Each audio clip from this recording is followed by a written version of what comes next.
Okay, so I've closed the zipper here and you can see how beautiful the waistband sits. You can open this up. That's on the inside. If you have any threads to cut off, cut them off now as well. Do that as you go because it always helps. You can see that here too. I've given the waistband another good press, and then we can put either hook and eye here, so hook and then the bar along here, or a buttonhole and a button on the bottom here. We've had this little pull in the fabric. I can now try and pull this further down again. If this doesn't work, I can color it in with a blue. Let's see.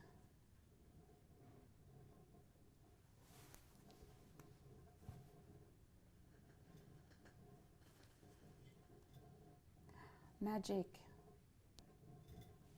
Okay, so I have to pull this a bit further down as well. And that's hiding in my pocket, that's fine. I can cut this thread off. Don't pull on it, Nina. Note to myself, and you can't even tell. Okay, so we can continue on the hem of the pant. So this pant, my block, or my pattern block, so my pattern block had seam allowance on it, has an 8.5 centimeter hem allowance. Usually normal pants you have about 3 to 4. It's actually really nice to have a wide hem allowance because this pant is quite wide in the leg and it gives you more stability and oomph to the leg, so a bit more weight if you have a wider hem allowance. So I've placed a stay stitch at 5 millimeters on the far end, and I've marked my 8.5 centimeters up with a pin. So I measured from the edge up to that pin at 8.5, put a pin in, and we're going now and press the stay stitch down towards the inside and then press the hem up, and I'll show you how we're going to top stitch this hem. We're now going to press the along the running stitch. Because we don't want to use overlocking, we just want to have a nice finish on the hem.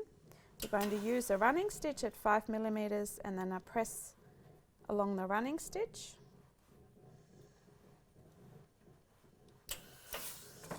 It's a bit tricky if you don't use your arm or sleeve ironing board, but you can do it on a normal ironing board or on a table.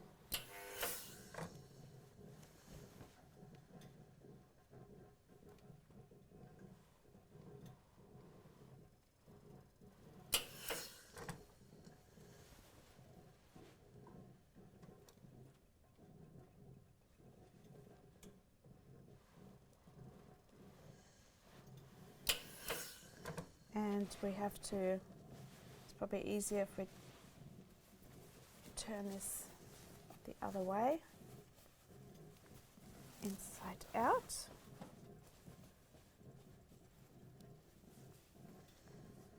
And then fold this up along our pin.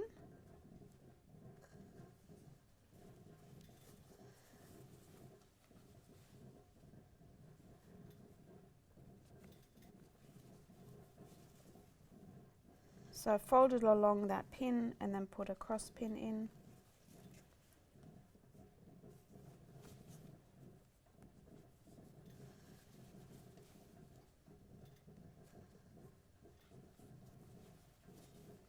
Okay, so we're using the ironing board. I use the sleeve ironing board again, it's a bit easier. Put this pant over. And pressing the hem allowance up into the pant, following those pins.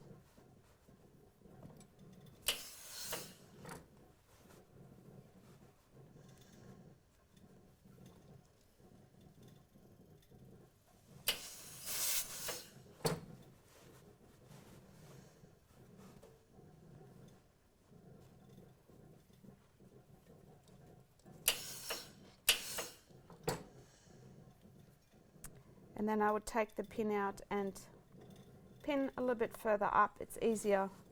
Then it won't be twisting around if you have it higher up.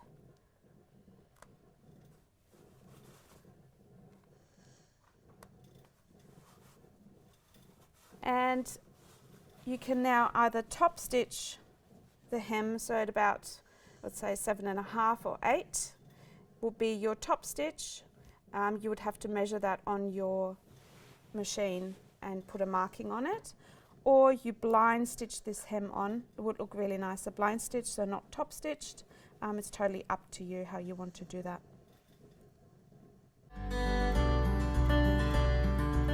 We're going to top stitch the hem down. You can also alternatively blind stitch the hem. That's fine as well. I'll show you how to top stitch this hem. When you top stitch a hem, always start on the inside leg of the seam of the pant.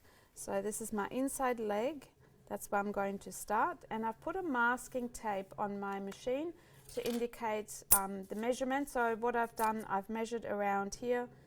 So that's about 7.5, 7.8. It varies slightly depending on how well you have pressed the stay stitch. So I've measured then 7.4 or 5 along here and put a masking tape on there, and that's where I guide my hem. So I can show you what I mean with that. So the edge of the hem runs along the masking tape.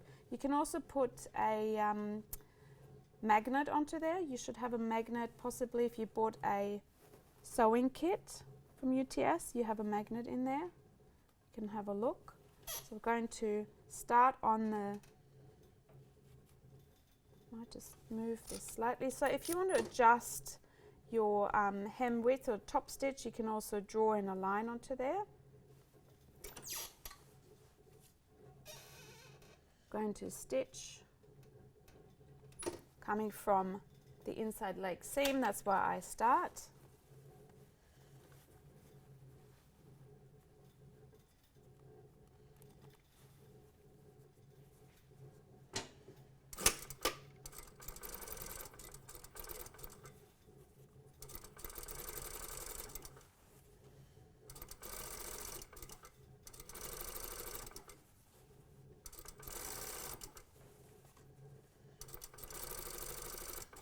So run the edge along my masking tape.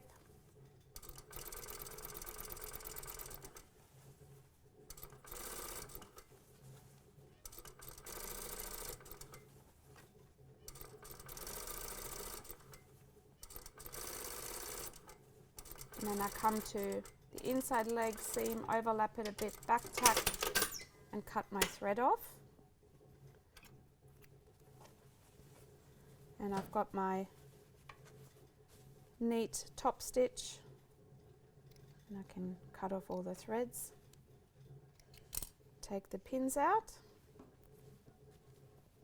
and we can give this a nice good press, and then you can do the other side as well doing the same method. So if you top stitch on this leg, you obviously top stitch on the other leg, and remember to start on the inside leg. So if you don't know what the inside leg is, have a look on your pant. This is my inside. This is my outside where my side pocket is. So not the outside leg, we're starting on the inside leg.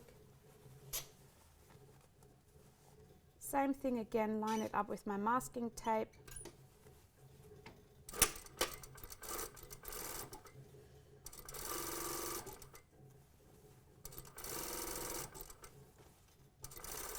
Going all the way around.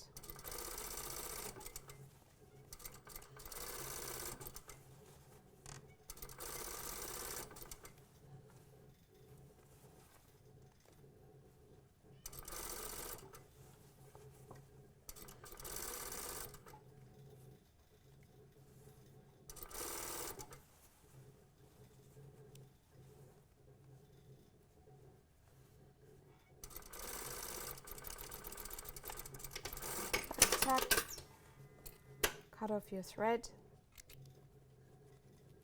take your pins out,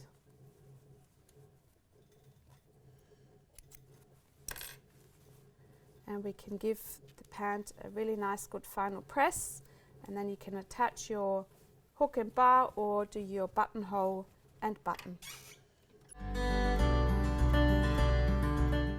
We're going to press the pant, the leg. A lot of times when you don't have a sleeve ironing board like this one here, having the pant on the flat on a larger ironing board, you can't pull the pant over the ironing board. So it's important that you press just the middle part first, like that. And then if you wanted to press the seams, you'd have to fold it like that and then go over your seam. You do not want this to be creased and pressed flat. That corner, you don't want a crease in there. So that's why it's important that you fold it like that and then go over it again. Give it a nice good press all the way up the top. You can then pull the top over the ironing board coming this way and press then along here.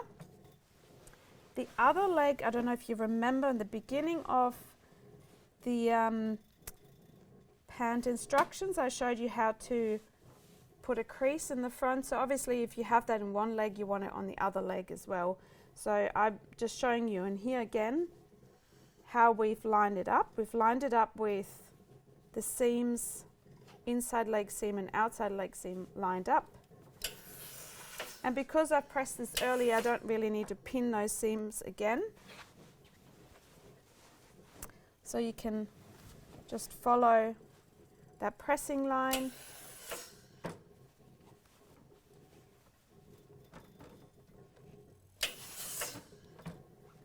Give a nice good press, going all the way up, or you can just stop along here, and it's the same at the back, coming up.